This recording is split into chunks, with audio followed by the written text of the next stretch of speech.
नमस्कार. श्री स्वामी समर्थ सर्वांना. आजच्या व्हिडिओमध्ये आपण पहा, बुधवारी 25 जूनला ज्येष्ठ अमावस्या आहे. दर्श अमावस्या आहे आणि दर्श अमावस्या अतिशय महत्त्वाची मानली जाते.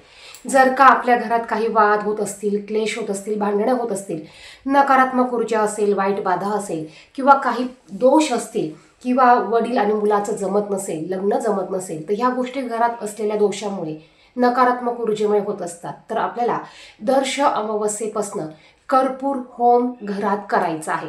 पहा, आपल्याला कर्पूर होम करायचा आहे. तुम्ही कमीत कमी 3 अमावस्येपर्यंत हा कर्पूर होम घरात करून बघा. तुमच्या घरातील सर्व निगेटिव्ह ऊर्जा निघून जाण्यास मदत होईल. इतका अत्यंत प्रभावी असा हा उपाय आहे. अमावस्या ही 24 तारखेला संध्याकाळी 7 वाजता लागत आहे आणि 25 तारखेला अमावस्या सायंकाळी 4:01 संपत आहे. तर 25 तारखेला बुधवारी संपूर्ण दिवसभर अमावस्या असणार आहे. तुम्हाला जे पण काही अमावस्येचे उपाय करायचे असतील ते उपाय तुम्हाला बुधवारी 25 तारखेला करायचे आहे. आता 24 तारखेला अमावस्या संध्याकाळी 7 वाजता लागत आहे. त्यामुळे आपण हा कर्पूर होम 24 तारखेला संध्याकाळी 7 वाजेनंतर घरात केला तरी चालणार आहे किंवा तुम्ही 25 तारखेनंतर केला तरी चालणार आहे. तुम्हाला हा कर्पूर होम 24 किंवा 25 तारखेपासून चालू करायचा आहे आणि पुढची जी येणारी अमावस्या आहे त्या अमावस्येपर्यंत रोज तुम्हाला हा कर्पूर होम करायचा आहे. असं तुम्हाला अमावस्या ते अमावस्या 3 महिने 3 अमावस्या हा कर्पूर होम करायचा आहे. अत्यंत 100% रिझल्ट देणारा हा प्रभावी उपाय आहे. ज्यांनी हा उपाय केलेला आहे त्यांना याचे चांगले रिझल्ट बघायला मिळालेले आहेत. कर्पूर होम कसा करायचा? कर्पूर होम आपल्याला शक्यतो संध्याकाळी करायचा असतो.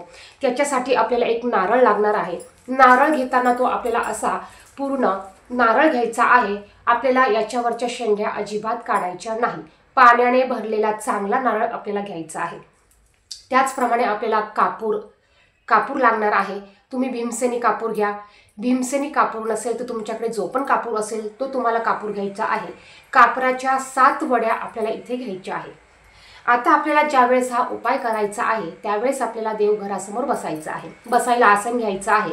एक मोठं ताट आपल्याला घ्यायचं आहे आणि त्या ताटामध्ये आपल्याला हा नारळ ठेवायचा आहे. नारळ ठेवताना पहा, ही जी शेंडीचा नारळाचा भाग आहे हा आपल्या समोर करून आपल्याला ठेवायचा आहे. बघा, या पद्धतीने आपल्याला नारळ देवघरासमोर ठेवायचा आहे आणि ह्या नारळावर आपल्याला एक एक कापूर ठेवून प्रज्वलित करायचा आहे. नारळाच्या शेंड्या काढायच्या नाही, तर नारळ पूर्ण आपल्याला असाच घ्यायचा आहे. नारळ सोलून घ्यायचा नाही. यावर आपल्याला एक कापराची वडी ठेवायची आहे, ती प्रज्वलित करायची आहे. ती पूर्ण संपेपर्यंत आपल्याला श्री स्वामी समर्थ या मंत्राचा जप करायचा आहे. कापराची वडी संपत आली की दुसरी वडी त्यावर टाकायची, कापूर विझू द्यायचा नाही. असं आपल्याला 1 ते 7 कापराच्या वड्या एकामागे एक प्रज्वलित करायच्या आहे. संपूर्ण कापूर प्रज्वलित होईपर्यंत आपल्याला तिथेच बसून श्री स्वामी समर्थ या मंत्राचा जप कंटिन्यू करायचा आहे. यामुळे आपल्या घरात असलेली सर्व काही वाईट बाधा, निगेटिव्ह ऊर्जा नष्ट होणार आहे. हा उपाय आपल्याला रोज संध्याकाळी करायचा आहे. अमावस्या ते अमावस्या तुम्ही हा उपाय करा. आपल्याला नारळ तोच रोज घ्यायचा आहे. हाच नारळ रोज घ्यायचा आहे. जर का नारळाला तडा गेला तर नारळ तुम्हाला पाण्यात विसर्जित करून द्यायचा आहे आणि दुसरा नारळ तुम्हाला घ्यायचा आहे. जर का नारळाला तडा गेला नाही तर हा नारळ तुम्हाला पौर्णिमेपर्यंत, पहा, गुरुपौर्णिमेपर्यंत तुम्हाला हा नारळ वापरायचा आहे. याला तडा जरी गेला नसेल तरी हा नारळ आपल्याला पाण्यात विसर्जित करून द्यायचा.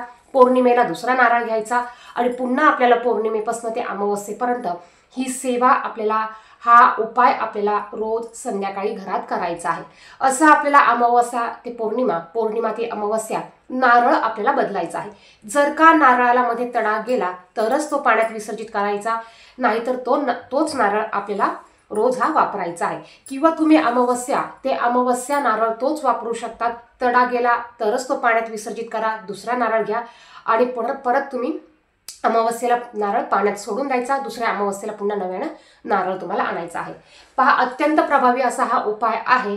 हा कर्पूर होम आपण आवर्जून घरात करा. ज्यांना समस्या आहे त्यांनी करा, परंतु ज्यांना समस्या नाही त्यांनी देखील हा उपाय करायचा आहे. यामुळे घरात वाईट बाधा येणार नाही. घरात वाईट बाधा असतील तर त्या निघून जातील. एखाद्यावर जर का बाहेरच्या बाधेने परिणाम केलेला असेल किंवा एखादी व्यक्ती चिडचिड करत असेल, मुलं रागराग करत असतील, तर बघा हळूहळू ते तुम्हाला कमी झालेलं दिसणार आहे. तर हा उपाय तुम्ही 24 तारखेला संध्याकाळी केला तरी चालेल किंवा तुम्ही 25 तारखेपासून दर अमावस्येपासून हा उपाय करायला चालू करायचा आहे. अत्यंत प्रभावी असा हा उपाय आहे. व्हिडिओ आवडला तर व्हिडिओला लाईक करा, कमेंट बॉक्समध्ये श्री स्वामी समर्थ नक्की लिहा आणि इतरांना देखील ही माहिती शेअर करा. धन्यवाद.